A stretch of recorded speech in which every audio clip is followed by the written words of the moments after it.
Let's take our first caller, Seth. Yeah. Karen from Somerset wants to complain about the Latinos in her neighborhood. Let's take...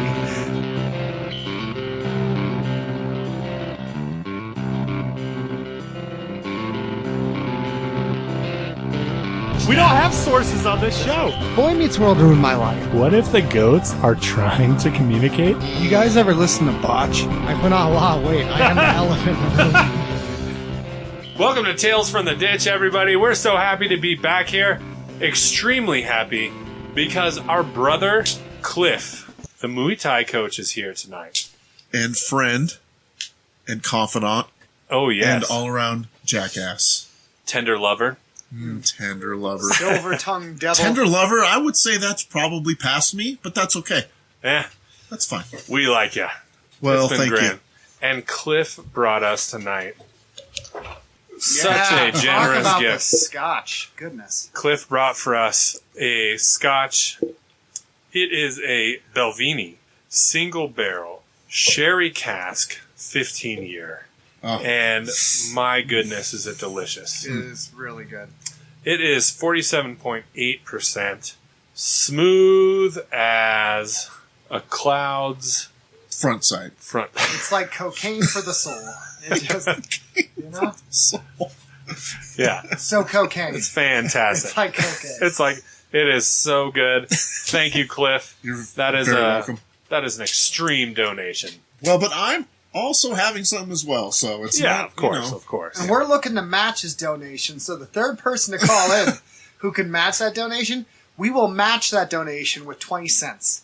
It's at 1-800-867-5309. Mm-hmm. Shout out to Brennan for Yeah. that one.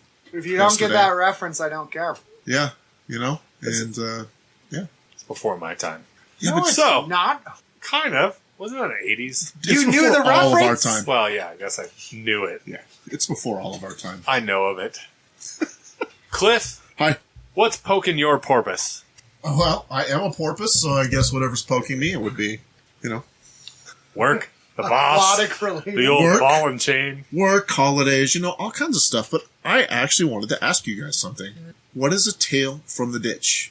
Because I have tales, but I'm not sure if I have a tale from the ditch. Now, I'm sure I probably do, You grew up in Lemon because I'm Valley, old you and do. hella white trash.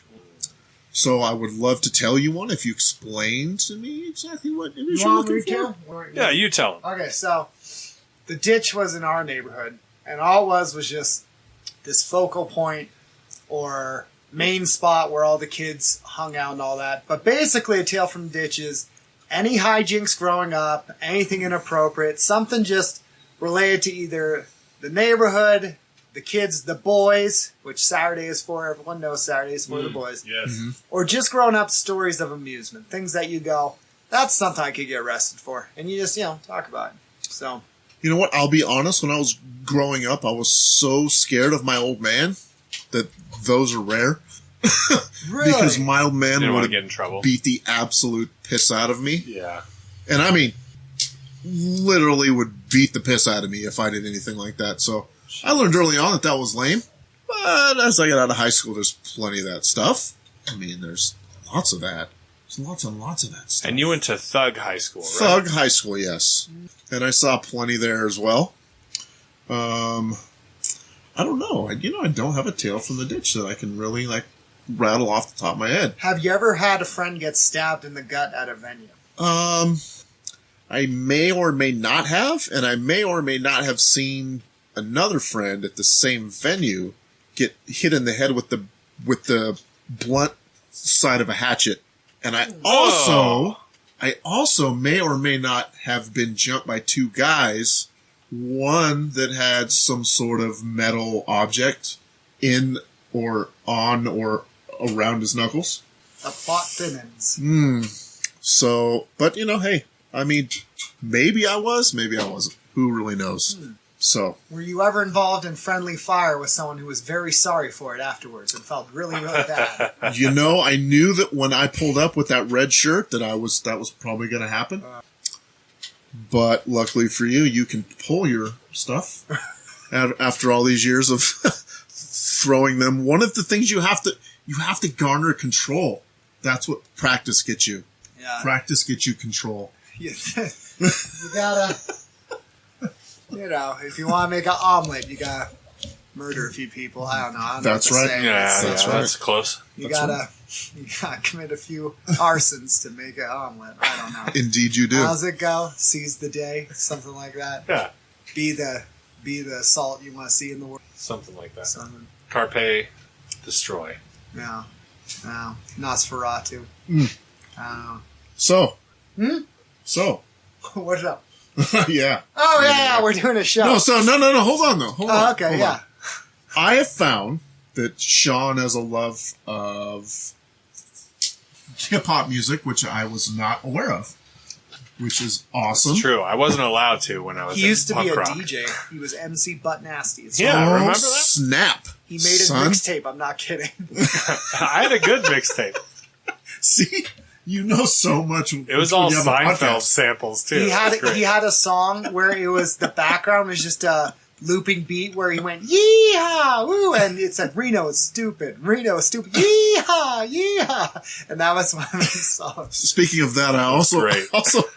it makes me laugh when you talk about somebody that's about America and they have this drawl, because that's what I do too when you talk about America. That is America's about that. That is the way I picture it. That's the way I picture it as well. Like here we go with the stereotype. Don't get mad, everybody. Crackers. Or, Don't get mad. Back in the backwoods, there's nobody around. That's how you like it. I don't like being tread on. Yeah, don't tread on me and my liberties Yeah. that I had nothing to do with. I could got care less this about. land fair and square through inheritance that from was my daddy. stolen from a different people. Exactly. And I don't want anybody treading on me. Don't tread on the things I have not worked for. I don't like these welfare abusing. Hey, They you know took your what's jibs. you know what's an interesting thing? Actually, I just wanted to bring this up. You know, like there's the stereotype or the trope of the welfare abusing minority. This is my favorite one of them all, actually. You know, a lot of white people on welfare. yeah, you know who's probably the worst, absolute worst welfare offender that I've ever seen in popular mainstream media? Old Grampa Joe from Charlie and the Chocolate Factory. Oh, gosh. That dude's just laying in the bed. That prick. He won't get up. He won't even get out of bed. Like, all this stuff's happening. He's like, yeah, but I can't get out of this bed with all these other boomers in the bed. And he won't even get out of bed. And then one day, Charlie builds for himself a small empire and gets a golden ticket and comes home and shares it. All of a sudden, Grandpa Joe's out of bed trying to leech off of Charlie's accomplishments. And, honestly, was a bad example, I think. I don't think Charlie would have had that little interesting thing at the end of the movie if it weren't for Grandpa Joe. Tell him I hate. Why was he in bed? Why was he in the bed? Literally. That Because is he the was most... sick. Yeah, exactly. Quote, Quotes. unquote. Quote fingers. Quote fingers. He was abusing the system. He is a leech in Left that his society. wife to die so he could get chocolate from that slave factory with the poor Oompa Loompas who've been imported in cages. And The Oompa Loompas were And what- definitely What whiter person than Grandpa Joe? right. I have never seen a brown, a black, or any other spectrum holder be as lazy as Grandpa Joe. And that was honestly an imperialistic forefather for us. It's even whiter than us. Can you believe that? well, it's He funny. wasn't white. He was white. Yes, yes, He made mayonnaise look Puerto Rican. yes. Yeah. Great metaphor, sir. Well, it's because this idea of like there aren't poor white people. Go to the Ozarks. Are you kidding me? There are huge populations of poor white folk. But the funny thing is, there's one thing that rich people of all creeds and colors can agree with, and that's that they look down on poor white people. That is true. It's kind of dumb because Anyway, no, there's tons of poor white people. Go to Ozarks. Go to any of those areas. Yeah. It's interesting to me because we live in Reno, Nevada, northern Nevada, right by California. And the thing that you hear about here is them Mexicans taking our jarbs, right? But we live right by a collection of the whitest and simultaneously most poor and destitute area that used to be in the northern, or in the SV continental in the United house? States. Yeah, Sun Valley. Spun Valley in the house? I don't know if it's still that, if that statistic is still true, but it used to be I true. think it probably is. Just, But it's super weird. And then you go a little west into California, you go to Sacramento, and you go, hey, what's going on over here? And they go, oh, these dang Vietnamese. And I'm like, you just can't honestly settle on the fact that white people are ruining your society, can you? You always got to find somebody else. There's always a scapegoat. You know what the funny thing is, though? Mike Rowe, if you watch his show, he's shown that a lot of it's garbage because he goes, there's always places hiring and they can't find enough workers who are trained for it. Yeah, He totally. goes, and all these white people are going, I'm not going to work that job. I went to college. I have a degree. I'm not going to do a labor job. That's beneath me. No one stole it from you. You're late. Dude, if you really want any job, if you'll take any job, there are labor jobs out there right now. Or go to school for a year. Get certified in welding. Yeah. Go be a carpenter. It's this whole, they're taking jobs. If your job got stolen that quickly and easily, That means you weren't doing that. dude, come on. No one came up. Go apply. You could, for all my gripes, dude, labor jobs, there are tons of openings. There are companies who can't find workers fast enough for it. That is It's just our problem. They're right just rough. They're just Yeah, totally. real work. That's the crappy You got to thing. pick the grapes of You wrath. gotta actually go like, oh, welding, like that spark flew in my ear and lit my hair on fire. And now. That hurt. so, yeah, it doesn't. It's tough. The work's out there. It just, I don't know why. We've talked about this before. It's because labor jobs now are seen as plan B and they're beneath us and you have to have a degree and have all student debt and it's garbage. And you have to, instead of reflecting ourselves, yeah, you need someone to, we've always blamed people. Originally it was the Irish and Italians. That's who we blamed. Yep. It actually, Indeed it was. on the census forms, originally we went, well, they're not white.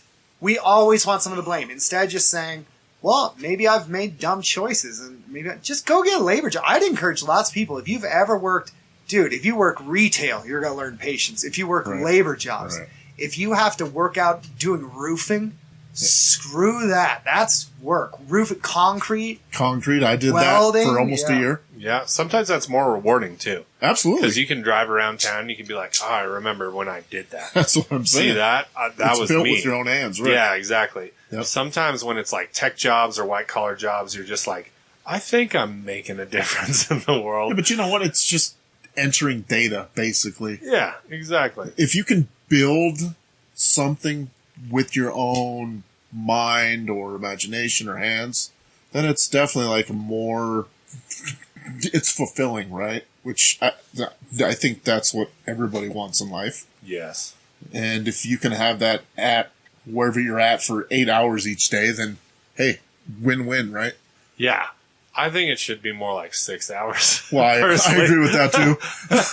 I agree with that. I feel like I'd be cool with 410s. Yeah, 410s. That's the best 410s. shift ever. I've actually worked that shift. I'd be fine to get 3 It's days great. off. It's great. It's perfect. But I kind of disagree with so there's like this weird way that we've blurred a couple of things. And so we have, in our Christian faith, we have like this ideal that as you work, and you're working for a boss maybe that's a fallen non-Christian person, or you're working for an organization that's like a terrible organization or whatever it is, but you're still supposed to put in the effort to work to that boss or to that person as you are to God. And, which I understand. And I feel like that's true. Like you should have a good reputation. As a Christian, you want to have a good reputation or whatever. But I think that we have somehow blended that with this American ethic that comes from tradition and like a false narrative. It's like you have to work enough so that people are impressed by your work. Yeah. And I don't know that that's necessarily true because, like this 40-hour-a-week thing, and granted, I know that there's people in other cultures that would be so grateful for a 40-hour-a-week job, like 9 to 5 type of thing. But I'm just saying, like, when I think of through a biblical history and theology, I think that there was probably a lot more hours in the day, but it was probably a lot more flexible, and it involved your family a lot more. Agrarian culture. Right, Yeah. exactly. Yeah. Agrarian, or even if it was like nomadic. Right. Still, you're working with your son. You're not like working and then come home and yell at your kid because you hate your job. You're working with your kid and you're showing your kid how to do stuff and things like that. So it's like you're sharing that time with your family. Yeah. And I think that's so much different than nowadays. And so I feel like sometimes there's this pressure as a Christian to say, oh, you need to show up 15 minutes early and work 15 minutes late, and don't steal time from your boss, and blah, blah, blah. And like all of these things that I understand the purpose of saying them. But at the same time, I feel like, honestly, like, working as if you're working unto the Lord, means something different than like operating in our 21st century American workforce society. Where our jobs are killing all of us. Yeah, exactly. We're dying, having heart attacks, fourth marriage. Yeah. Or you finally retire, and the year after you have the heart attack, usually is what happens. Yes, that's what I'm absolutely. scheduling mine. Yeah. Absolutely. Well, work in general, I don't care what you do for work, it should be fulfilling, and it should be for something more than just money. That's what's happening. Yeah. People work for money to support their lifestyle, as opposed to I do what I do because it rewards me. It fulfills me. Awesome. And if you can't serve people, then I don't understand what life is about. Interesting. Like, if you can't, I think life is about service. And you should be able to serve your brother and your sister, and you should want to do it. You should want to. And we get all caught up in we want a promotion, we want status, we want money. And I've wanted that, and I still, to a certain extent, want that, though. But it's a means to an end for me. It's not. Totally. It's not my goal. My goal is to make enough money so I can possibly not work when I'm early 50s. Like, that's my goal, is to retire whether I have enough money or not in my early 50s. And I don't, like, after that, all bets are off, right? But I want to make sure I have enough skills in what I do, on the other hand, to, like, at least support myself wherever I'm going, right? Yeah. But it's to serve people. I mean, Yeah, totally. I've never had a lot, so I don't care. But that's me. I mean, but that's not what people normally do. They normally want, like your boat, truck, huge house, 4 cars, 3 kids, but you still have to work for all that stuff. I mean, you are still beholden to all your possessions or all your debt or anything like that, right? And I mean, that's not service to anybody but yourself. Yeah. I would hate to work my whole life always looking towards, okay, I gotta get this, I gotta do that, I gotta achieve this. And I look back and my whole life has passed me by. And I go, okay, well, I'm retiring now. But the people I was working for hate me because I never spent time with them. I ignored them. The stuff I wanted, I can't enjoy now. My health is crap. And the marriage, who I wanted to spend my time with them, is gone because of the work. And it's like, well, what was the whole point then? Now it's like, okay, good, I achieved this thing, but I lost everything in the process. And I'm all for paying bills. I get that. You gotta pay bills. You gotta have crappy jobs sometimes, like when I was a bouncer. But there are people who literally chase the American dream, and then at 70, they're alone, and they put a freaking gun in their mouth. And it's like, well, I get paying bills, but this whole thing of like, just, I have to get cash, I have to work my life away. I go, you do you, but I can't do that. I can't have my whole life just be, I always have to be as rich as this person. I always have to keep up with the Joneses. No, I don't. I want to actually enjoy my life. Like, I don't want my whole life to revolve every day around, I have to be richer. Like, I want my bills paid. I want food on the table. Yeah. But this whole, I know guys who seriously, they're like, if I just get that boat, and then they're like, if I just get that second boat, I'm like, it won't change it. I guarantee it. Because if you're not grateful with the first one, I guarantee you it's going to be 5 boats down the line, a fleet, and then it's like, oh, I'm still miserable. Oh, I must need this. It's always, I don't know. I've never seen those things like do what people think. Like boats are fun, but they're not going to. To have like a good beer with friends and have a good night talking. That's what I'm saying. This is what it's about. That's good. You know? See, and sometimes you can't afford that because of all the other things like that. Right. And that's the thing. There's so much that's so many expenses that are like imposed on you. And I don't mean like you're forced to take them, but in some way you are. How many people around our area go like, hey man, I can't afford this, whatever it is. I can't afford the gym this month. Or I can't afford to go out and have a beer because rent. And they go, it is what it is, you know? It's $1,800 a month for an apartment, and it just is what it is. That's what rent is. And my perspective is, no, that's not okay. We can't just settle for that. But what can I do, right? But it's like the same thing. We've talked about this before. Burrito prices. At some point, everybody's just like, hey guys, burritos are $8 minimum now. That is bull.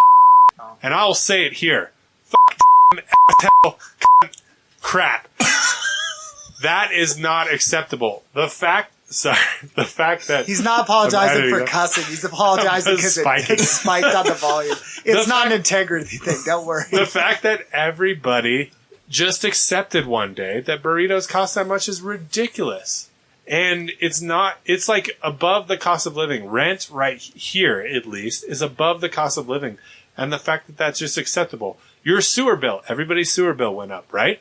The fact that we're okay with that, when there's no improvements being made in the sewer or anything, the fact that we just accept that and don't have a choice takes away from the livelihood of the rest of our lives, I feel like. And that's why we need to take back our society by revolting and stopping paying bills and making our own sewers.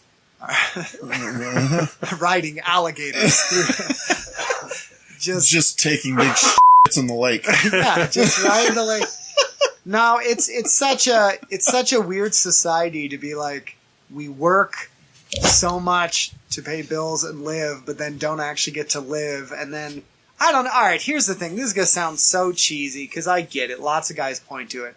And they kind of say, oh, it's kind of cliche. But there is some stuff in the movie Fight Club that I kind of get the depression. Because I've said this over and over, one of the biggest killers of men in their 30s and 40s is not war, is not, some terrorist attack. It's suicide. Mm-hmm. We are killing ourselves because we look at our life and go, this sucks. We hate where we're at. It talks about loneliness as a number one thing. I can't count how many guys who I talk to and they go, I have no male friends, but that's okay. I go, wait. You have no men you can talk to and just goof around with. Just be human. I don't need that. I go, so you're at your job, waking up when it's dark outside. You don't sleep. You're on your second marriage. You feel isolated in that. You're not talking to other men. You don't need that. I'm fine. It's like loneliness and suicide. So literally we're killing ourselves. That's the number one killer is ourselves. And we look at our lives and go, oh, it's miserable. And when I watch Fight Club, people shrug it off, but there is something of, a lot of these guys are depressed and they look and go, what am I doing? What am I doing with my life? who am I serving? Like what you said, what am I giving myself to? And I think it makes a huge difference. Like when you actually have purpose, doing something of yes. Hey, what Purpose. I actually do something I enjoy. That's weird. Doing something you enjoy. Even if, all right, I'm not good at, but if you paint and they go, well, it doesn't make money. Hold on. Do you enjoy it? Maybe that's something you enjoy. Maybe that's your jam. Maybe you just need to save up money where on the weekend every now you get to paint. Well, that's stupid. Not everything has to be this pragmatic, money maker. What if you just have fun skateboarding? I don't care. We went surfing. It didn't make us money. Yeah. In fact, I blew a lot of money on but that you know trip. what? Everything you love will rarely make you money. And once it does, it becomes a job. Yeah. Right? And then you'll hate it. Right. You hate it. I used to love motorcycles. Loved motocross. Raced motocross. Loved it since I was a kid. Started working at a motorcycle shop. And I became so over motorcycles and the culture and people that would come into the shop and I'd have to interact with. And I was like, I don't like you people. You guys are not my people. Crap. But I loved racing. I loved going to the races when I wasn't at the shop. But what I found was when I worked at the shop and went out to the races, I was always on the clock. Yeah. Right? Yep. Like I could never be me. I'd have to be the guy that worked at the parts counter. Right? So as not to make anybody mad or be myself or, or if I wanted to actually sell stuff to them so I could make money, right? I mean, your purpose has to be for something greater than just money.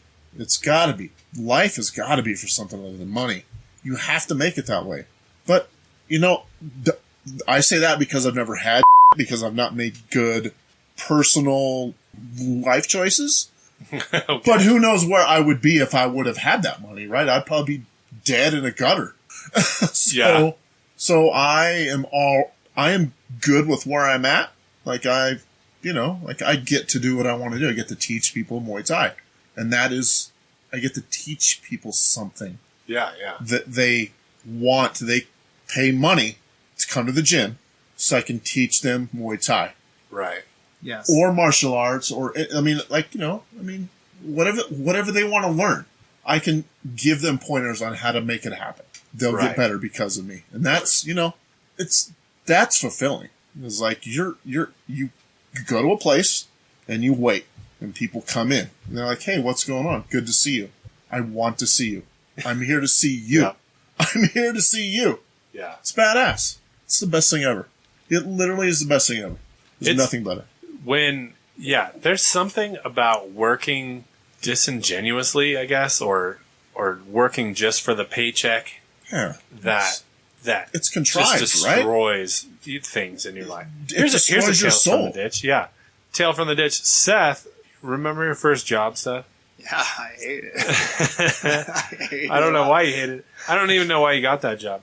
I'm told I had to. It was the first job, Seth. So I had, so I technically had a job before that as a custodian, but that was only like once or twice a week. My first job where I worked more than a day a week was Baskin Robbins. Ah, the ice cream and shop. And it would be 9:59. We're about to close, and these shingles-having, pot-faced chubs would come in and want 8 quarts of ice cream when I'm cleaning Rocky Road from the walls, and they wonder why I'm not smiling at them. You know why, Bill? Because I want to go home and listen to No Effects and not give you ice cream. But yeah, Baskin Robbins was my first job. And to this day, you don't eat ice cream. I hate Baskin Robbins so much. Sponsored by Baskin Robbins. 31 flavors. But literally, Seth, because I remember I lived with you at the time, or I started living with you at that time. Yeah, it was around that time. And he lived with my family, actually. Yeah. I moved in. I moved in at Seth's house, and it was fun, and living there was good because it wasn't my house, but but it was different, It wasn't like you got to see my family dynamics. Yeah, it was fun, but it wasn't like staying the night and hanging out, right? Yeah. It was like all of a sudden it was different because I lived there, but Seth wasn't there because he was working at Baskin Robbins and learning to hate ice cream. And when Seth was there, I wasn't there because I was working at this stupid FedEx ground. Ooh. Remember, I had to get up at 4. Or I had to get up at 3 and start work at 4, and they called one day because I fell asleep in the Denny's parking lot. Yeah. Yeah, and so now I hate packages that and job mail. Sucked. He was like doing the hours I do now, but like teenage hormones and like he's not sleeping. Yeah, it was terrible. But like the thing is, like those are years of our formative years, right? But we weren't forming. Our brains weren't developing, certainly. There was like a lot of problems because we're wasting time in this stupid cycle of an American work ethic, which I think is dumb. And one time, I remember I had that old truck. It was like camo. The one that the wheel white fell trash off? Truck. Yeah. You had an old camo truck? I had an old camo. It was a Jeep. Wheel literally It was a Jeep pickup. That happens. Yeah, it was crazy. One night, we went out. Remember we were at your house, Seth, because we live there. Like you do. Go on. And I think Mark came over and we were like, hey, we're going to go travel from here to Mark's house. And it was a snowstorm, kind of like the last few days here. Oh, shit. And we were like, hey, we're going to go here. And your mom was like, I don't know. It's kind of dangerous out. And we're like, we're teenagers, idiot. We're going to live forever. Duh. And so we went out, and I think we made it to Mark's house just fine, hung out for a while, and then we were heading back and started sliding on this hill on Mayan in Reno, if you guys know.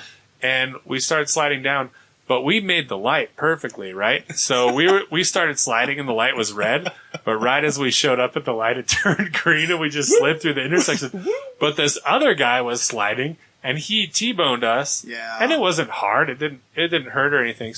I think Mark got hurt. But, and we did a couple 360s and blah, blah, blah, blah, blah. But I remember that was like real to me because that was the first accident I had been in. And, I realized, not the last, I realized that, I was going to have to pay for this. Even though it was technically not my fault because of the green light and everything. Yeah. I'm like, great. Now I have to pay for this. So how do you pay for it?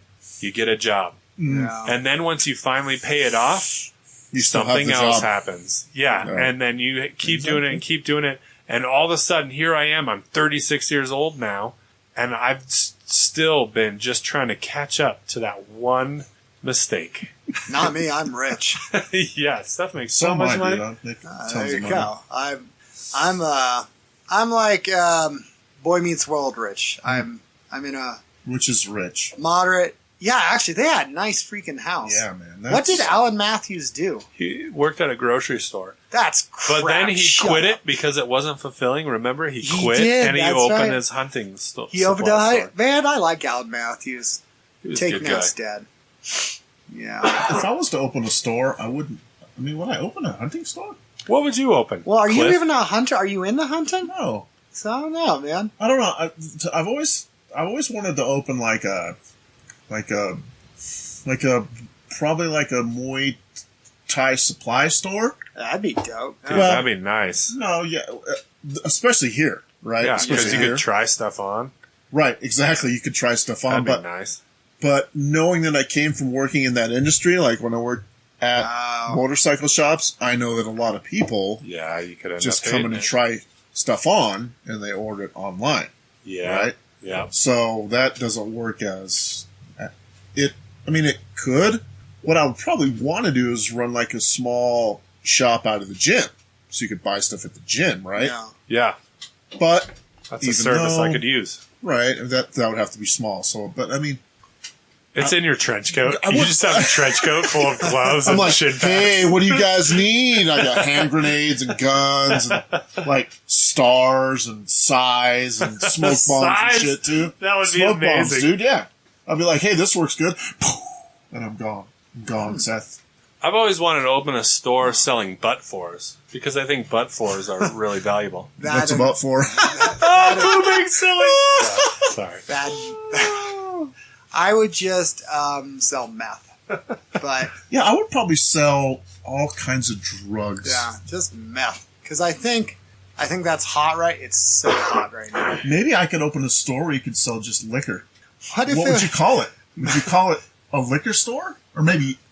No, I don't know. We're shooting for the stars now. I don't never know. work. Clif's Firewater Emporium. Clif's Firewater and Smash Your Face Emporium. I just opened up a Ukrainian poetry and meth shop. They're all. Are you here for poems or Who's no, always the other there? stuff? I'm all. No one's ever here for the poems. Dang it. So Urge is there every day for the Surge Ukrainian. is there. I smashed your boy. I just smashed your boy. Yeah. We've had places like that, and I can't believe they stayed in business We as had long as poetry and meth shops. Do you remember, not meth, well, maybe a little, remember that Dugernay's place? Yeah, but it was open for like 20 years. That was open for a long time, and it was just poetry and terrible food. It's just Terrible meth. vegetarian food. Yeah. But the Sold only vegetarian Should've food in sold town.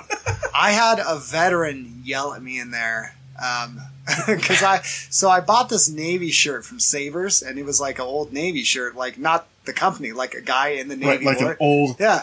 comma Navy.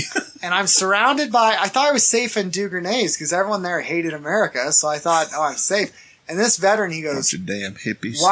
why are you wearing that, son? And I go, because it was $5. He goes, that was a soldier's uniform, blah, blah, blah. I go, well, he didn't respect it enough not to sell it to Savers. We gave it to Savers. Yeah, and he's like, well, that doesn't matter. I go, were you in the Navy? He goes, no, it's not your Back business. off. Get out of here. I was like, whatever. And he's like, and then he looks, he goes, is it even clean? And it obviously was not. I had like a aioli stain on it from Dugrenay's. Aioli. And I'm like, no. It was pesto. And it's funny, in our punk band, I sang with that shirt on. I remember that. It was I cut off the sleeves, which he really didn't like. Ooh. And some of the patches, I didn't know what they meant. I had sewed on like punk pants over. Now I think he was really mad about that. Yeah, I get that same thing. Like, every now and then people come up to me. Even somebody at the RCK gym came up to me and they go, hey man, were you in the Navy? And I go, no. And they go, but you have anchor tattoos. And I'm like, I like anchors and the ocean. It's the oldest tattoo in the book, dude. Yeah, there's one right here. Anchor right there. It's the oldest tattoo you can get. I know, right? And they're like, well, you might want to cover that up. And I go, no, it's not. The Navy stole this from me. This was my idea at first. Yeah. But it's like, it's super weird. Like, people get so proud of something, and it just makes me laugh to see them getting offended when you crap all over it. Well, you have this thing where you want humans dead, and you're a sociopath. So I think that might have... Well, no. All right, so here, let me say it in a better way. You're a bad person, and Wait. Hold on. Let me say that. No, I think... You're mincing words. You have had a general disdain for people since I met you. We met at 9 years old, and I don't know if I've ever seen you like humans. I think you've enabled them, you've made excuses, and you've wanted to hang out with them. But if I poked you enough, poked the bear, poked your porpoise, you'd be honest and go, yeah, I really don't like people. And yeah, that's very true. you'd always be like, I wish I could say this. And then you got to an age where you did say everything you were always thinking all the time, and it was a bit much. You became. They were like, what are you doing with extra. that tiki torch? What are you marching about? And you have a podcast now, so you can say whatever you want. true. The whole world's going to hear it. And now we've made it. I'm a regular Rory Calhoun. You know, I was like getting kind of bitchy. I don't know. Because our last podcast, I totally screwed up the sound. It was totally my fault. But You blamed me. I put it out there, and I was like, you know what? You get what you pay for, and I have given you a podcast that's still much better in sound quality than the amount of money we received.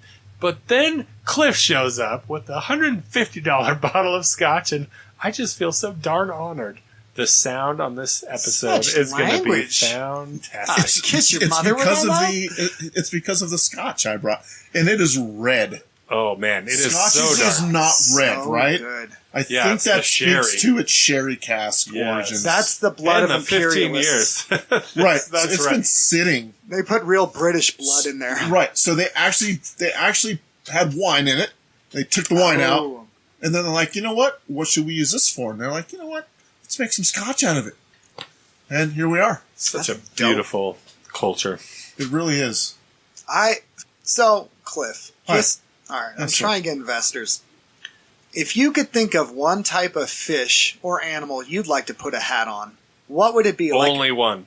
I just think of, all right, badgers. All right, I've already dealt with fish.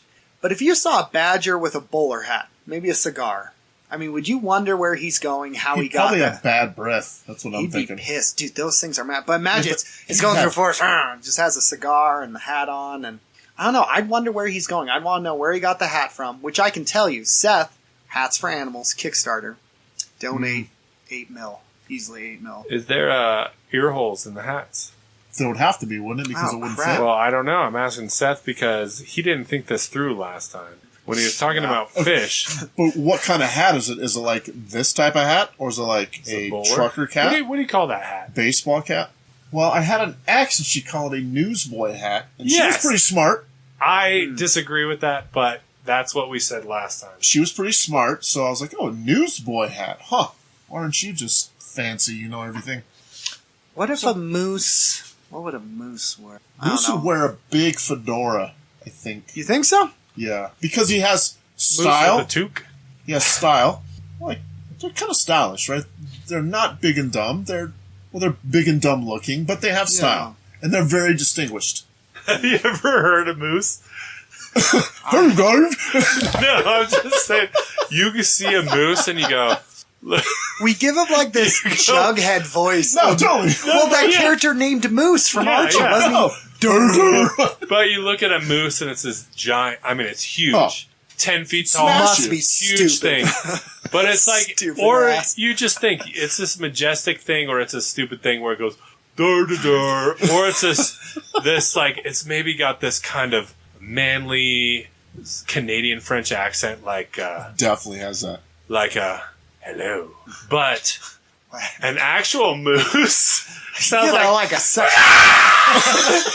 like it's like the stupidest sound. what they do? They bugle. It sounds like a horn that's broken. God, you spiked on that. That's better than a suspect. But I'm just saying, like, they are not noble creatures once you hear them scream. They basically scream.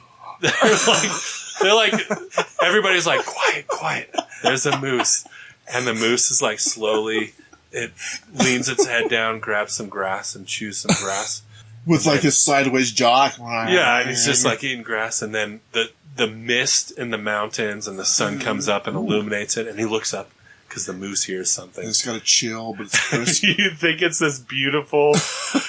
And he looks slimy, but he's not natural just because he's creature, wet. and then he just lets loose this scream of You should pain. do it again. I can't. It hurt my throat. Seth, you do it. What was it?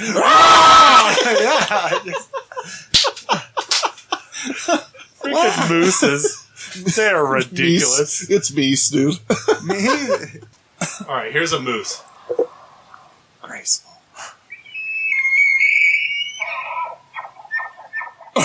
That's a moose, no joke. That sounds like a velociraptor or Yeah. something. Ooh, it does.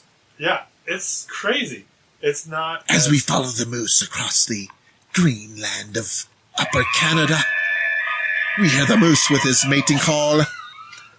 That's just He's crying out for his disgusting. mate. No wonder people shoot them in the head. Doesn't it just sound like they're in pain? They're like, put me out of my misery. You know, it makes sense, though, because all the white swans come in a neighborhood, gentrify it. The moose can't even live there. That's right, because he's True. big. Freaking And, hipster swans. coming Moose in a around. toque. Yeah. would you like my acai bowl? Yeah. Oh my gosh. The moose takes one look, sees that poke bowl restaurant open up, That's and it's like, right. freaking rent's gonna Get go out up. of here. Can I just get some steak up here, Yeah, man? just wants... Just a simple man. Can I get some steak and a Levi's jacket with some wool on the inside, some warm? Smells like menthols. Smells like menthols. Swisher, yeah. Swisher, That's a sweets. disgusting... I want to hunt them now. Yeah, exactly. Aren't they asking to be killed with a scream like that? That... Why do we have to stereotype them? I don't know, because I need something to blame for my decisions. I mean... I'm going to hunt you because your voice makes you sound The like mooses. a sissy. Damn moose stealing... It's not What that they do you- sound like a sissy. It's that they're. I feel like they're audibly saying, "I'm in pain. Kill me. Shoot me in the face. Put Yeah, me I out should of my not misery." exist. Yeah, I should not be... exactly. I'm big and ugly and don't have love. What sound do you think a shark would make if they could talk? Oh, that's a good question. Kind of like David Spade. Just, Yeah. yeah. I don't know. I want to do research. I'm interested in your views and would like to subscribe to your newsletter, Sean. Thank you. I appreciate it. But Newsletters. All right, moving Okay. on. I want to talk about the theology of fighting, Okay. theology of fighting, and or I the have theology. How would you say this? The theology of martial arts. Bushido, the way of the warriors. Oh, Well, it's beautiful. that. So beautiful. But it's much more. I want to talk about it because it is something that I don't think I've ever had as much of an appreciation for as you guys. It's always been something that I was always like, oh yeah, that's cool to watch in movies and whatever, but I've never been like super amped. What on was being- it? Taekwondo is the Dane Cook of the martial arts world. It's like okay, and everyone's like, oh, it works good. But yeah. if you don't know it works, then it works, right? That's like, thank God. Yeah. If you don't know what's funny, then he's funny. I feel who's an underappreciated stand-up, because that's why I compare Muay Thai to. It's the underappreciated, because I can't count how many guys I've seen watch MMA and they're like, man, I love MMA, but I hate when they go to the ground. I'm like, boy, have I got a sport for you. And you bring up Muay Thai and kickboxing, but no one watches it. I go, dude, there's no grappling except for like neck work, like the clench. Yeah. But it's all striking. I'm like, why isn't it more popular? They're giving you what you want. One FC has Muay Thai with MMA gloves. Why isn't it? Dude, that should be wildly more popular. I don't know. I don't get it. I will tell you why. If you Okay, want me why? to. Yeah. I want to know. Okay. Because people that watch martial arts in our culture in the United States don't know a damn thing about it. Yeah. Well, that's they a good do point. not know a damn thing about it. Oh yeah, I can verify as one of those people. No, but people have watched boxing forever. It's been shoved down our throats forever. Yes, that's Okay, true. so that's what they know. Or karate. Or karate, Yeah. which involves no Karate. leg kicks, no front kicks. It's all flying. Can't sweep the leg, apparently. Can't sweep the leg. You can't hold anybody, right? They've been conditioned after all these years to just want to know about kicks to the head and punches to the head, Okay. right? So, but I will hand it to them. The reason why people don't like to watch people work on the ground is because most of these guys suck at groundwork. They're horrible. Okay. Fair enough. But people can't relate to that. They can relate to standing up at a bar with the random asshole and just throwing dogs, right? Yeah. Yeah. So if that's what they see in a fight in the cage, they're like, I can relate to that. But anytime you go to the ground, if anybody knows anything at all on the ground and you know nothing, you're screwed. Yeah. I Right? can see that. So they can't relate to it, but they can relate to like wrestling, like pro wrestling. Yeah. But they don't want to watch wrestling because there's two guys that are hella sweaty, rolling around the ground. It's not Oh, boxing, right? There's not action in things that aren't stand-up fighting is easy to appreciate because you can relate to it, right? Yes. But grappling arts are nuanced and advanced striking arts are as well. So when you get to the advanced striking arts, then it's very nuanced. Like people are pretty equal. So then you got to go and see what the small things do to make them better than somebody else, right? So can I ask you guys before we get into the spirituality? No, of the you whole thing? may not. You I son have of a question. So I'm just curious. There's a few people that I, as a auteur, wait, what is an auteur? amateur. Yeah. As one of those, I've recognized as a martial artist. And I'm just curious your guys' opinion. Okay. Number one, clearly, Bruce Lee. It depends on what, I guess I'll answer it. All right. Sorry. No, Sorry. I want to hear. Okay. What do you So, think about him? Because in the my word- circle, Bruce Lee, they're like, You oh, dude, interrupt a he was too source. fast. I'm so sorry. He was too fast for film, and he was so good, and he invented his own style, Jeet Kune Do, by combining all these other styles and blah, blah, blah, and he was like an amazing artist, and because he died early, we never got to see his potential, blah, blah, blah, blah, blah. All right. So, number one, Bruce Lee was classically trained in Wing Chun Kung Fu. Yes. He apparently, I don't know if the story is true, but he found out that he was limited by his style, right? His adherence to his style limited him. So he had to fight within the confines of a style. And styles are confined by a rule set, right? Like styles are made by rule sets. Yeah. Right? Like judo and karate, taekwondo, everything has been pared down over the years by rule sets. The only true way to test yourself in a fight is not having rules. And I know this is really cliche, but rules limit your ability to express yourself. Totally. Right? Absolutely. So Bruce Lee developed a philosophy, which was Jeet Kune Do. And what Jeet Kune Do means is the way of the intercepting fist. Okay? Oh, really? Yes. I didn't know that. Yes. But Jeet Kune Do at its core was just a philosophy. Huh. Okay. But what people started to latch onto his style because that worked for him. Because he had certain athletic advantages over people. So what he chose worked for him. yes. But in reality, his philosophy was find what works for you. So there's two schools to his thought. There's the people that still hold it as a philosophy, and there's others that hold it as a style now. He has an he has an old student, okay? And he's as old as he was when he died. He's still alive, and he practices what he practiced, which is strong side hitting. So if you were right-handed, you would stand in a left-handed stance, and your jab would be with your right hand. Okay? Really? And your kick would be with your right foot. So you would stand in a left-handed stance, bladed, not square. Yeah. You would stand in a bladed stance with your jab hand ready to go, because it's the closest weapon to whoever you're going to hit. Mm-hmm. So he wanted to have a strong side forward as opposed to the other way. We want to have our weak side forward, right? Huh. Plus, he liked knife fighting and stick fighting, and he also liked work on the ground. Okay? Well, what Bruce Lee did worked for him. Now, I often hear, like, you're a martial artist. Well, I don't know what that means anymore. And I don't know what we're about to discuss what the code of martial arts is, right? Because it's based in theology. Yeah, I'm looking forward to it. Okay, so people are constantly saying he was a martial artist, and well, he practiced his art that it was derived from fighting. It was a fighting art, right? So you can express yourself in any way and call it an art. But martial arts used to be, so karate, the meaning of karate used to be Chinese hand. Like karate means in Japanese Chinese hand. Well, then they changed it to empty hand, because it was a more Japanese meaning for what they did, because they didn't want to be they didn't want their style to be known as a Chinese style. And it became a do, which is a way of fighting, a way of living. Yeah. Which it became spiritual as opposed to a jujitsu. Jitsu means technique. Okay? Oh, really? Yes. There's do and jujitsu. There's jitsu and do. Jitsu means technique.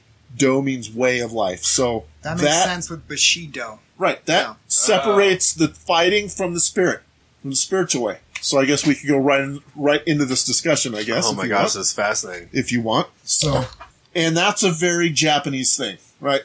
Credit them for creating the gi, the ranking system, belts, all that stuff. And erasing the Chinese from and history. And every other Asian country, yes. Yes, thank you, Japan, for being such tyrants. Yes. Yeah. Right. You were a bit of a dick for a while. Exactly. But credit them for developing the gi system and the ranking system. Okay. All right. That everybody has adopted anywhere. That's all them. It's all them. Now, Chinese wore kimono before, and throughout all of Asia, they had something that was like that. But it wasn't formal. Okay. Japanese have a ranking system in almost everything they do. They have it in flower arranging. They have it at work. They have it at... being a spouse. They have a ranking system for everything. They really... That's their culture. They are ranked. They rank people. And people love that, and that's just how they did They understand their place in society, and martial arts and everything, every art that they practice, it's no different. So, they're the ones that actually invented the gi and ranking system. But they also invented it to be a way of life. Mm. And then it was steeped in the tradition of religion. The Japanese practice a religion called Shinto. Mm-hmm. Okay? So, and that's their main religion in Japan, and they've melded that with martial arts. Huh. And they called it the Do. Okay? So they took way of life. Way of life, exactly. Gotcha. Way of life, way of living. And that is pretty much across the board with martial arts. Well, the ancient styles, right? Because of course, when you have nothing else to live for, you latch onto your religion, right? That's an easy thing to make your own, yes, right? Absolutely. Yeah. Okay. So a belief, right? Right. It's a belief value system. So if you can make your way of life be your way of fighting, then of course it meshes together perfectly, right? Like if there's a reason why you're defending yourself, right? That's why it meshes perfectly. Huh. So you can feel good about your practice of ripping someone's head off, right? It's for your religion, it's for your country, it's for what you believe, it's for your value system, it's to protect your way of life. Okay? So. Yeah. I love this conversation, actually. I'm really interested in this. I have two more martial artists that I'm curious about. Okay. Ernie Reyes Jr. Yes. Now. He's the pinnacle of martial arts, I believe. I grew up thinking that, at least. He was in Surf Ninjas. He was in Ninja Turtles. He was in, I think he was in, he was Herbie. in the Rundown with The Rock. He fought The Rock. Just saying. Yeah, he was. He hit him with a tree. Later on in the room. Kind of. That is one of my favorite movies of all time. That's one of my favorite movies of all time. The Rundown. I love The Rock. Yeah. I would let him, if I had a man crush as The Rock, dude. There's no shame, man. No, he's a handsome man. He is a walking mountain. His exercises are ridiculous. He's the man. So, Ernie Reyes Jr., I attended for a small amount of time a West Coast Taekwondo Academy. Yeah. Here in Reno. Which means you're a black belt. Which means, the day I went in, I tested for black belt. As long as you paid. Sorry, Shannon. But that was there was a little bit of a coming to terms with that for me, because I always thought Ernie Reyes was a gifted, world-renowned martial artist. Was he? Was he not? Do you want me to start or you? You can start. So, a lot of people don't know Ernie Reyes actually had a few pro fights. A lot of people don't know that. He won. They were kickboxing rules. Really? He didn't just do Taekwondo. He did some Muay Thai, kickboxing, and boxing. A lot of people don't know, actually, Bruce Lee, I'll have to check the source again. He did amateur boxing and actually beat an amateur title holder at one point. But he also did amateur boxing on rooftops, which got him in trouble. But Ernie Reyes, to me, this is my opinion, because I have it pulled up, some of the stuff with Bushido and all that, because that gets in the whole spiritual thing. Because I think with the martial arts, you have to ask, okay, if you're just asking if someone, as an artist, can express themselves in a beautiful, creative way in a martial form, that's one thing. Because if you say, oh, a martial artist is someone who can, like a painter, someone who can draw or do oils, can express themselves in this beautifully artistic way with a martial form or discipline, that's one thing. But if you think a martial artist is someone who not only can physically express them through one of the disciplines, express himself, but also has a philosophy or way of life where there's a spiritual ethic with it that they practice, and that is in their way of life and their integrity and their day-to-day, morals and virtues. That's another thing, because there are some guys, I would say, who, and I'll get into it, Ernie Reyes Jr., there are some guys who could express themselves with a martial discipline, but I don't know that spiritually they have that aspect in their life of any spiritual discipline. Because there's lots of guys in the UFC who, perfect example, War Machine. Yeah. He could express himself with a martial discipline, but I don't know that he had any spiritual discipline. He beat women. He had no spiritual ethic. He did ridiculous, crazy things. And I'm not saying as someone, as better, but then there are some guys who can do both. They can express themselves with a martial form, so the spiritual aspect, but then they have the spiritual ethic too. And you see that in their day-to-day lives with, how it's expressed. Because there are some guys in Thailand, they'll bring their the mong, I think it's called. It wraps around their head. They'll have it blessed by the priest at the Buddhist temple. And there's a spiritual ethic too.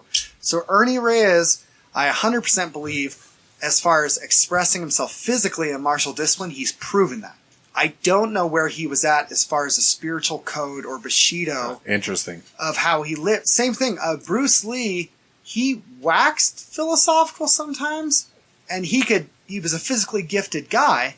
But I don't know how much of his life was business and how much was a spiritual ethic. Interesting, yeah. Because the reason I bring it up is Bushido is often linked to samurai.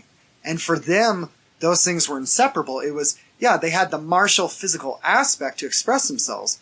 But it also was a spiritual ethic. Bushido had 8 virtues. Some of them, I have here, righteousness, heroic courage, compassion, respect. So those were indistinguished. Whereas America, Clif and I could go to a dojo and, we could learn how to fight. but it doesn't mean there's any philosophy or spiritual ethic necessarily ingrained in it. We could say, yeah, I can hurt someone now. Whereas in some countries, depending on the dojo you go to, they're inseparable. It's no, the ethic of the spiritual goes with the physical. Huh. So, and Bushido too, if you get into it, some samurais didn't even like it and thought it was garbage. They said, no, we're killing people. We don't get anything. But others practiced it and said, no, we don't even worry about afterlife because, and this is where they took it from Superman. They actually stole it from samurai. They said a good death is its own reward. Right. So who cares about afterlife? So physically as an expressionist, yeah, Ernie Reyes. Spiritually, I don't know. You'd have to define the term of, is it just someone who can artistically express themselves through a martial form or discipline, or do they have to have an ethic attached? Because that would determine. Because Bruce Lee, once again, no doubt, physically gifted, but did he have? Was he a businessman, or did he really, when he went to bed at night, go, no, this physical form is intertwined with some higher spiritual ethic? But I don't know about that. I only read about Bruce Lee's skills, his physical attributes. Right. So going back. The Do. Does that make sense? Am I making? Oh yeah, Do and Bushido is like a way of life, a philosophy. Bushido is the way of the warrior. Jeet-Kune Do, way of the warrior. Same. Way of the intercepting fist. Right. So okay. Do. So you have Judo. Judo is more of a philosophical. The gentle thing. Way. Judo. Jiu-Jitsu is the gentle technique. Okay. Being that it's gentle and that there's no striking really. Okay, I gotcha. So, I did not know that about Jitsu. That's interesting. That is cool. Jitsu and Do, way and technique. Now, one is a way of life. One is a martial technique. Yes, a warring technique that you use to defend yourself or your family or your way of life. And I actually that actually makes a lot of sense when you guys put it like that, because you think of artists who were apparently good at being artists, like not martial artists, but just any kind of artist. I don't know. I'm trying to. Well, let me tell you about martial arts. Like an actor. Right. Think of an actor like Orson Welles. He was apparently a good actor. But he was a shitbag. Yes. Okay. So exactly. Let me tell you that martial arts and being a good person are not synonymous. Right. So especially when there's no Do. Well, when it's more jitsu. Yeah. No, I think it's opposite. Oh, really? Okay. I think because I've had I've been involved in martial arts in Reno for 25 years now. Okay. And I've trained with a lot of people, and I know a lot of people. Okay. So I'm gonna be as cool as I can right now. Yeah. Right? We can beep out anything. Right. Okay. So, but use first, last, middle name. Right. So Ernie Reyes and his family, like West Coast started in San Jose. Okay? Right. Yep. Okay. And Reno was obviously a point of expansion for them. So, and Ernie Reyes Sr., right? Ernie Reyes Sr. trained most of the good kickboxers on the West Coast. Really? Yes. I didn't know that. But not Muay Thai kickboxers. Like when you see dudes in gi pants and belts and not a shirt. Yeah. That's what you get, right? But that's the 80s, right? Yes. And there are many martial artists in town, like one of my old instructors, Paul Reyes, who got his black belt from West Coast and was an instructor at West Coast for years. Uh-huh. But he was also a really good amateur boxer as well. And he was on the Olympic team for Taekwondo, which is the style that Ernie Reyes was based in. Right. Okay, so Ernie Reyes Sr. and Jr., as I know, and most of the instructors there are very good people. Paul Reyes he's one of the best men I've ever met in my life. Okay. And that's high praise. Yeah. And his impact on me has been deep and far, and trace at freestyle martial arts. He also learned from the Ernie Reyes school as well, and he is also a very good man. Okay. So that way, they all practice the way of the martial artist, right? Like anything you think of a martial artist being, all those men are that. Yes. Now there are others in town that are kind of like some of the old guard, right? Some of the old school. Yeah, sure. That have very bad reputations from their school with messing around with kids and stealing money and being bad dads. Right. So, I know one of those right. guys. So when you interact with kids a lot, well, you know, if you have that in you, that's just what happens, right? Sure. That's all I'm going to say about that. That's all I'm going to say about that. Yeah. Stealing hats from a moose. Right. So That was his one hat, you dick. Gosh. to answer your question, Ernie Reyes is definitely a martial artist. From what I know. From what I know. And he's also a very good fighter. He's also athletic. And he's like our age now. He's old.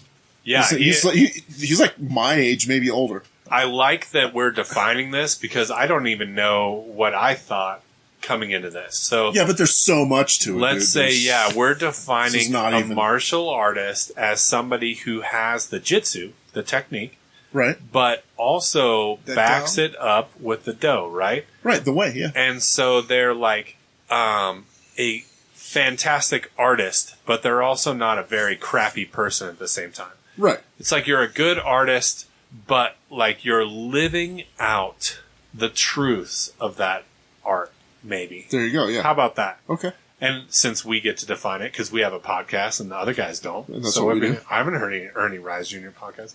Okay, so the last guy, and this is the guy who I think you guys might...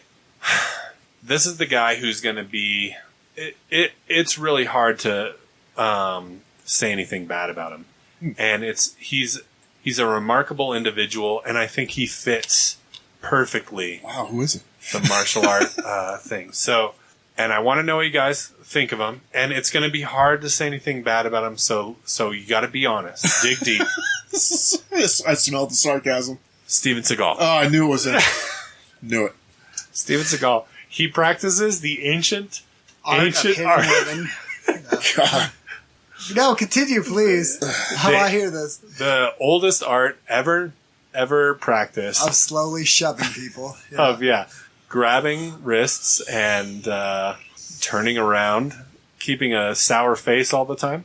So I really do want to know, what's the deal with Steven Segal? All right. He's a true martial artist in that, He makes money off it? well, he's trained and he actually is good. Is he? He actually is good. Okay. Okay. But Aikido, the way of redirecting energy, which is Aiki, Yeah. you redirect energy, which is why you see all these guys sidestepping everyone and moving people out of the way. Because, but it's not true because, again, they're defined by the rule set that they have to work with. Okay? So, way back when, martial arts used to be like, encompassed everything, right? Like, depending on the culture you were in and who migrated to your part of the world is what your martial art looked like, right? Like, so if somebody knew boxing and someone migrated to your part of the country, like Thailand, for example. Thailand, Muay Thai used to look a lot like karate. And they had a bunch of weird moves and spin kicks and stuff. And then the GIs in World War II, like they were in Asia. And some of them knew boxing, right? So then they took on some of that boxing stuff and integrated it into their martial art. Okay? You see a lot of Russian martial arts are wrestling based, right? Right. Because they like to, I mean, honestly, they like to wrestle bears and they like to wrestle. It's cold. Okay? So they do that. So your martial art reflects your culture. Okay. Basically. All right? So what Steven Segal studies way back when was everything. Like jiu-jitsu in Japan it had some striking, it had some joint locks, it had some throws, it had some fighting on the ground, but basically it was what the samurais used to fight each other when they lost their swords or their swords got pulled away. But you have to remember that they were all wearing armor, right? So there's spots that you could hit through the armor, like the neck, armpits, legs, knees, right. joints. You could bend the wrist, right? You could bend the wrist. You could extend the elbow, hyperextend the elbow. You could hyperextend the shoulder. You could choke, right? So jiu-jitsu now, BJJ, Brazilian jiu-jitsu now looks more like what jiu-jitsu used to look like. And that's what Steven Segal does now used to look like. But like the Japanese always do, they stripped it down and they made all these different styles out of one martial art for everyone to like make money off of, and you know, it has a style and it has a ranking system and it has a school and it's refined to the point to where all those old techniques are gone. Like, they're all gone. They do not exist anywhere except in old text. Just like Star Wars. Star Wars is based off the Book of Five Rings, which is an old samurai text. Right? So when you hear about the old texts and shit, like, all of that is real. Like, there are all things. Yes. That there's all old text you can go into, but it's all there. You just have to find it, right? Yeah. And he also studied Okinawan martial arts as well. So Okay. Steven Segal is a martial. You called it a what? A martial. What did you call it? Oh, someone who can express himself through a martial discipline. Or Martial form. discipline. Like discipline. Right. Like, he understands the movements and he can apply them in a fight.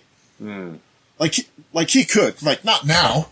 Like, he's old and fat and he's stupid and he probably The judo Gene LaBelle beat him. right kicked his ass. Yeah. But that's just because Steven Segal had limits in what he knew. But as a fighter, if he was on the street and he was at a bar when he was younger, he could beat somebody's ass.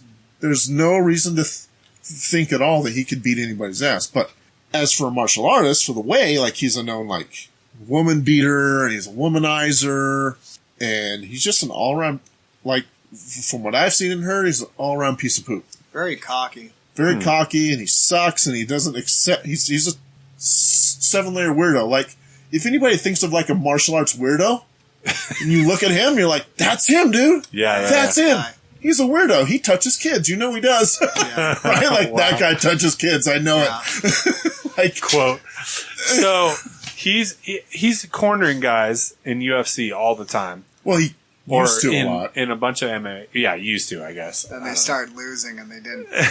He stopped getting text from them. And he's Right. he's Lose my number, Segal. he's consistently More like Seagull. Oh, he's picking up the consistently scraps, making they movies stupid. or was, right? Right. And he's presenting something. What he does in movies, let's just take the best movie, Under Siege. What he does in that movie, is that martial arts or is that just some kind of like Hollywood dance?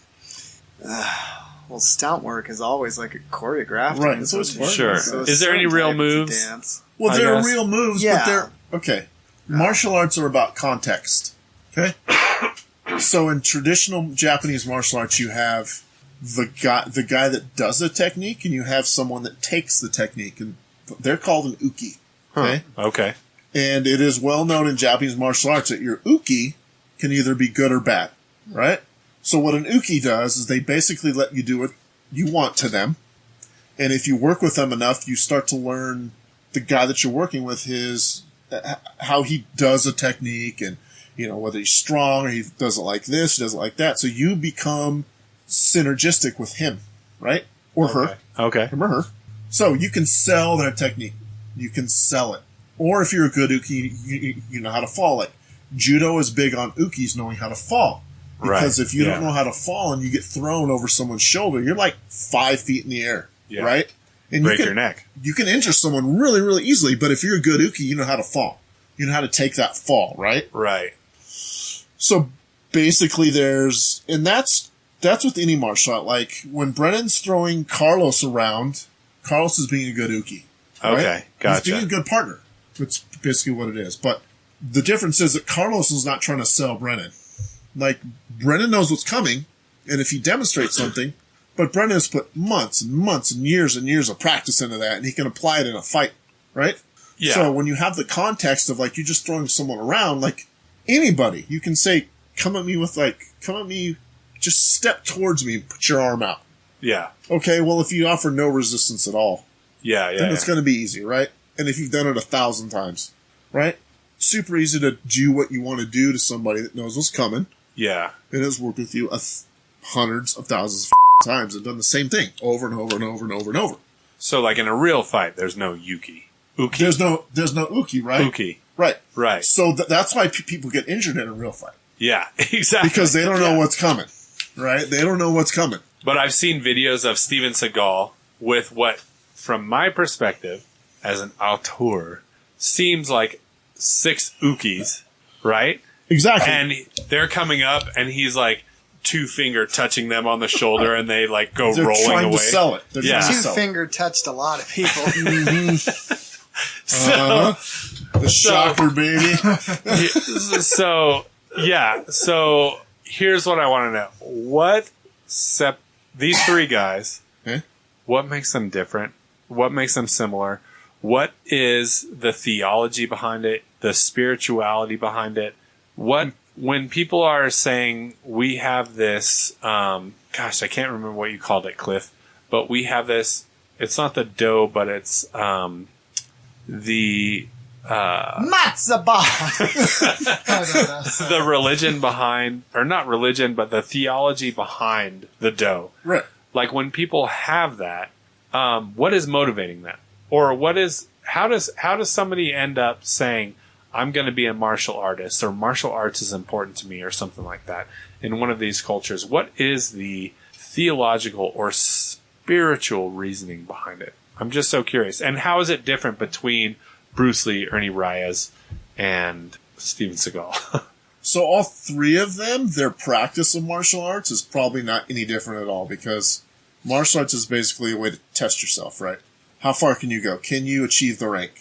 Can you put yourself through what it takes to put yourself through to achieve a rank or to win a fight or whatever? So their motivation is no different.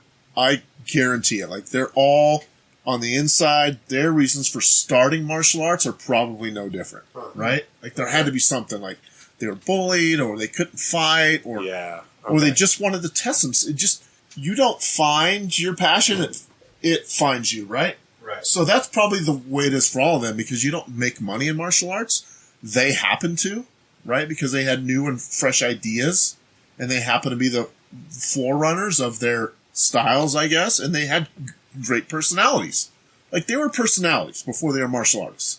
They had that in them. So they knew how to mesh all that together, right? As far as the spiritual aspect of it, I think spiritually, to test yourself, really test your spirit. Okay. Okay? Yeah, because yeah. I know that for years I trained in martial arts and I didn't have to hit anybody. Like, I never had to hit anybody. Huh. And there were other times where I trained in martial arts, like what I'm in now, where there's a lot of contact, dude. Like, when Serge is kicking you when you're doing Dutch drills, sucks. He's a giant dude, and he kicks hard, and he's athletic, and it hurts when you're getting hit in the face. Big. He's big, and it sucks. And when people that are better than you, that know how to apply what they apply, hit you, it sucks. It hurts. Plus, just the practice of Muay Thai, kicking hard bags and kicking people. Like, there are martial arts where you literally do not have to hit anything. Yeah. You don't. Ever. Ever. You never have to hit anything.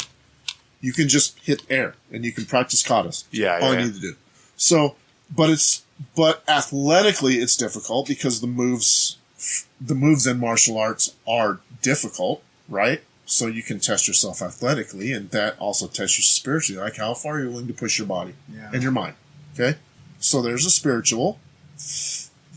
Theologically, the martial arts mirror the culture that they're in. Like, theologically. Like, any religion that's at the forefront of the culture that the martial art is from are integrated into the practice That's of it. interesting. That's what I was going to say. Which they are. Like, Super interesting. I it's think of always like that. Grampa Joe, Right? Right, exactly. I don't know why. It's like but the Old Testament. Kill culturally- everyone. Yeah, There you go. culturally, it's like you're backed up against a wall, and all there is sand and sagebrush, and you have to do something or your family will. Well, I think of all martial arts styles, like, that's the one that's least steeped in theology. Dang, Just that be was my whole Stupid point. Sean. Quit saying Just stupid because- That Sean. was my thesis. Your Just because they have such a warring culture, right? Right. They have such a warring culture that it's definitely just based on war. Yeah. But, I mean, all martial arts are based on war. I mean, they all came from a need to defend yourself against people that had weapons. And most peasants, like, most martial arts are a poor people's way to defend themselves against weapons, right? So you learned and you trained and you learned how to defend yourself against someone that had a gun or a sword or a knife or stick or, I mean, I mean, anything that you didn't have because you were a peasant. You were a slave or you're a peasant and you weren't allowed to practice anything that would help you rise up against your person that was your oppressor, right? So, but Krav Maga in that way is definitely a martial art, but I don't think it's steeped in any theology. I don't know much about Christianity or Western religion. Yeah, they're all pricks. But I do know that because of their religious fight, they've had to develop this martial art. Sure, yeah. So I'm sure that it's related that way. Yeah. But Judaism specifically, I can imagine. Well, I wonder if it comes out of their Exodus mentality because, and that's all right. For those who don't know, my Jewish friends like the Oldie Testament. I like both Testaments. They know with the New Testament. So with the Old Testament, the themes you see a lot of deliverance, redemption, but you see constantly this idea of exile. You see constantly of this smaller group oppressed, held back, restrained, or basically constantly coming against other cultures, other groups who are a hindrance. And being outnumbered, and this idea of that they had to do these military campaigns. But the interesting thing is, when you look at, it's interesting what Clif's saying, because with Krav Maga, though, I go, okay, how much of it is based in those themes? Because if you talk to different rabbis in Israel, they have different interpretations of that. And how much is based on just a pragmatic idea of, well, we've been at war, so we need something that kills and hurts. Right. Yes. And they've because I wonder if they have more of a distinction of the religion from fighting of, oh yeah, we have this day of Sabbath and we have that, but Krav Maga just happens to be a pragmatic response with our military. Right. It's hard to tell. You'd have to get into, I know I am so bad with Middle Eastern tradition. I'd want to sit down with a guy from Israel and Palestine and go, is this just military for you, or does this fit in your spiritual ethic? Because they're soldiers, you have a mandatory time on the wall. Yeah. So it's not like samurai where I don't know. He might have a point where I'd have to look into, all right, when they set up Krav Maga and like Mossad and different stuff and all that, what was the ethic behind it, or is it purely utilitarian of I'm thirsty so I get water? I mean, maybe. Right. Yeah, I'd have to look at that. I don't know. The other and thing Sean hates Jews. The other thing that brought them in their noses and stuff. Yeah. Oh my gosh. The other thing that brought to mind was Wing Chun, and I know that I did Wing Chun. Yeah. Yeah. So my experience with Wing Chun is not weird. Just Ip Man. But those are all great movies. They are fantastic movies. Fantastic. But it was actually Seth. That was like his first very formal martial art that I did besides Shotokan. And I did that as well, by the way.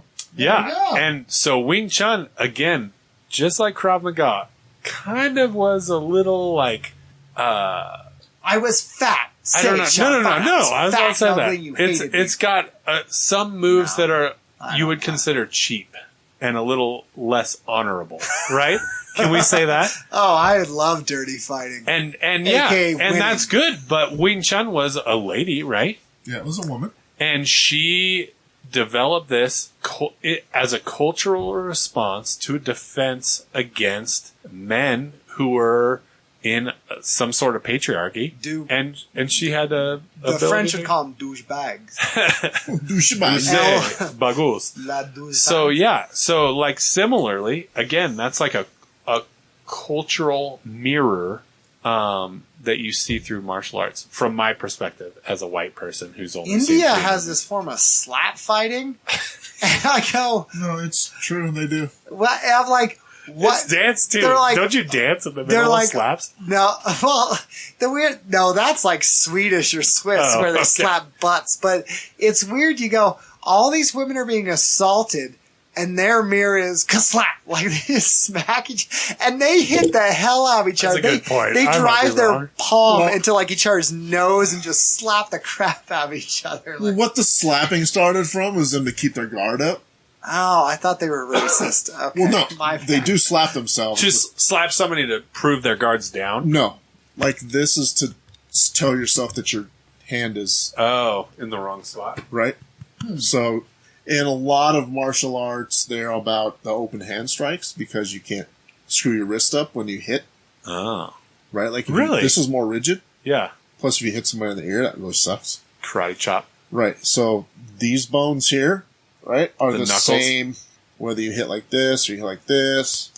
Right? Like, there's a lot of ways to hit somebody with your hand. Uh-huh. And it's just a different way to do it. Huh. But when they slap, but like every other martial art, Sean, in the modern era, it's become so watered down Yeah. that they have to separate themselves somehow. Yeah. And plus it's, when you really dive into a martial art, okay? When you really get into a martial art, there's kata, like most Japanese martial arts, almost every martial art has a form of kata. Like, boxing has shadow boxing. Okay? Okay, yeah. Shadow boxing is basically just doing katas. Okay? Yeah. Because you're not hitting anybody. Plus, you're trying to picture what you're doing. And all kata is a way to do that as well. Kata is shadow boxing, basically. But with techniques out of that style. Okay? So when you really dive and you delve into the martial art, if they have kata, you'll find all that stuff that they've taken out of regular daily practice in kata. Okay. The whole thing is the interpretation of the kata is not there. So, you don't have teachers teaching you, well, this is what this is, and this is what this is, because there's like hundreds of different moves that you can pull off, right? Right. They want you to practice this kata because they know that these are techniques you can use. But the thing is they don't apply it contextually to like a fight. And you're confined by the rules. Like, if you spar a guy in Shotokan, dude, how rigid and how... You have like 4 strikes. You have a front kick, a round kick, a reverse punch, and a jab. Right? There's no other strikes. There's no hooks. There's no... You can sweep and hold the gi, right? Sweep and hold the gi, and that's it. That's like 5 things, dude. It's more defensive, right? Well, it's not more defensive, but it's just confined by the rule set and what the style has like evolved into. Yeah. Like they've pared away everything else. They've pared away everything else that makes it look like another style. Okay. Because they want to stand out. Yeah. But, dude, I could go into this rabbit hole for 5 hours with you. I'm serious. Your son has to go to bed. Yeah. We're at 8 o'clock. Yeah. Oh, wow. That happened quick. We had so What's much your time. problem, Sean? Sorry. I just want to know. Sean I'm fascinated Torkelton by Moss. this. I'm fascinated. Well, I can come back. Trust me. I have. We know. We will, once that scotch bottle is empty. We'll have to ask for... No, seriously. So, just to wrap it up, I guess, honestly, like, totally... I feel like I've been enlightened and illuminated a little bit about all this stuff. I learned new definitions and new stuff about things, but also it just makes me curious, like the cultural influence on a martial art and how it can become like a movie thing, right? Like Wing Chun has a movie now. Right. And so everybody thinks they know everything about it. But before that, what was it? And like, what was the reason for it, but also what was the spiritual practice and desire from those people? So if we could wrap it up, I guess, what would you guys say in 3 sentences or less about the theology behind martial arts? You got this, Cliff, or you want me to do it? I'll take it. Go ahead. Okay. A martial art is representative of the culture that it's from. And the religion of martial arts is based on the culture that the most popular religion is. And they have molded together for the way and the technique. And a practice of martial arts is spiritual and religious if you delve deep into the martial arts history. It's not that way anymore. But if you delve into it, these spiritual and religious aspects are separate, but they're not inclusive. You know, they're inclusive with each other. They're separate, but also inclusive as well. You can practice a martial art, but once you get into the tradition of a martial art, then you realize its roots in religion. But that just comes from the culture that it came from. Yeah. Plus, the style is all styles are representative of the culture, and you can just watch it.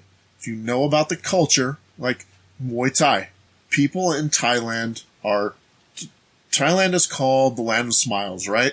You will never see anger in a Muay Thai fight. Huh. People are smiling and having a time and throwing their hands up and fooling around, and that's how it is at RCK. We make sure to have a good time, but that's the culture. That's the cultural aspect of it. But that comes from their religion as well. They're Buddhist, right? It's a very loose religion. It's all about looking to your inner self. Mm. That's their culture. The martial arts are representative of the culture that they come from. Mm. And the religion is melded with that. I dig that. And I love your bald head, Seth. And you're going to fight somebody soon. I know. My How does that make you feel? Make that bread. Make that paper, son. December, I'm just kind of impatient for now because I've been training and I'm on weight. I just want to get in there and throw an axe kick or teep him in the face. January will be different because that might be a little more intense with how that's going to go. Who is that for? Who are you fighting for on which card? December is, I think it's sanctioned by IKF. Yeah. I know that. I don't know what about the one in January. I don't know about the one in January because Okay. that one they're trying to do glory rules and say, Awesome. well, even if you haven't had matches, don't worry about shin pads and headgear and Yes, stuff are you like that. serious? I got to get on that. I don't know about that, but then they're making in January, but they're making their MMA fighters wear shin guards. Really? Well, And I'm like, so the guys who can kick, you realize just go buck wild, but the guys who do kickboxing once a week, you're like, yeah, we'll That's give them fine. shin pads. When you can do leg locks with shin pads. That's so weird to me. I don't know. weird. But I don't know. Whatever. I actually feel good. I'm more just impatient now. I just want it done. Because that's the thing with a fight at bar. You get mad, you fight 30 seconds, it's over. I'm thinking about this for 3 more weeks of, okay, well, I just want to hit you now. And Brennan said something to me a day or so ago. He goes, you should count this as a fight. I'm like, well, I'm going to make it a fight. So I'm either going to He win doesn't know, or but get I'm fighting him. DQ'd. Yeah, he doesn't know, but I'm going to teep him in the face, and that's all legal. So if I can axe kick him in the collarbone, the headgear's not going to matter. So, Well, do you want to plug your fight real quick? Tell people to buy tickets, or if they can. yeah, I don't have. You can message me because I don't know any of that, a lot of that stuff. But I know it's IKF sanctioned. It's in Sacramento area, I think. Yeah. 21st of December, and that I'm at 169. In January, I think Brennan got me something in Washington, Oregon border at 163. I know what that is. Yeah. I know what that is, then. So, and Brennan's fought up there before. Yeah, he's fought up there. So that I just really want to go to a different city and kick someone I don't know. And I think that's why my Opa came to this country. And isn't that what Vietnam was all about? And Christmas. I don't know. So I'm pumped about it. I just am super impatient. Brennan's setting up a Shark Tank for me soon, which is basically he gets guys from the gym, and when you spar every minute, a new guy jumps in. Oh man! So you're just sparring different people, and if you go, oh man, that sounds like it might be hard, you're wrong because it's actually terrible. Because the thing is, it's really good because each minute it's a new guy. So 3-minute round, and it's a new guy each minute, and you need that. I got guys like there's this guy Hockey Pete. He's good to spar. He doesn't let me get away with anything. And then there's Max is good, and sparring with Carlos, Clif, Brennan. There's some guys I just don't like sparring with, not because they're dicks, but it's just awkward, and I feel like we're going through emotions. But the guys I listed don't let me get away with anything. I have to actually work, and I have to actually get out of rough spot, because that's it. You have to, when I'm in there competing or fighting, whatever, it's just me. I can't say like, well, this isn't easy, I give up. I can accept losing. What I can't accept is me giving up in a fight. Like if I gave my all and fought bell to bell, I can accept that if I don't get if I don't get the win or decision or judges go against me. I can't accept knowing I could have done more and quitting because it got hard. Yeah. That I don't like. So I'm going to do meth like 5 minutes before and just bite the guy hard on the schnoz and just You'll rip have his so nose much off. power if you do meth. Yeah. And PCP? And they'll say, You should do some PCP they'll too. say I got DQ'd and lost, but I didn't get knocked out. That's right. Your boy's missing a nose, buddy. Yeah. So, Yeah. It's still an art. yeah, Yeah. it's Still a martial art. I was still following the expressed way of yourself. Bushido. The art of methamphetamine. Yeah, Bullshido. So that's, and that's through, and look for updates because things are going to be growing. But that's through Reno State Kickboxing, which I got nothing against the other gyms, but that's where you want to train, man. There's good dudes. So I have they don't try to kill me, but I do go home and go, man, that I'm a little sore because I got put through a ringer sometimes. So, but that's good. You don't, Yeah. As George Washington said, you have to check leg kicks. Yeah. You know? He was a wise man. I know, he was good. His But you don't have to clench check sucked. him. You don't have to check him as long as you have that right hand coming right behind it. I know. I'll just be like Bruce Small and have If it ain't Dutch, it nerve ain't much. So. If it ain't Dutch, it ain't much. So, I have an energy drink on sale called Cockleberry Juice. And, Thank you guys for being here. goodness. Thank you, Cliff, so much for Absolutely. the scotch. Absolutely. And thank you for your beautiful face.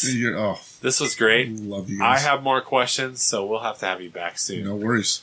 I have 3 more martial artists I want to talk about. Oh! So, if one of them is One Punch Man, I'm going to be so aroused. this has been Tales from the Ditch. Send us an email or complaint Yes. or a question at talesfromtheditch@gmail.com.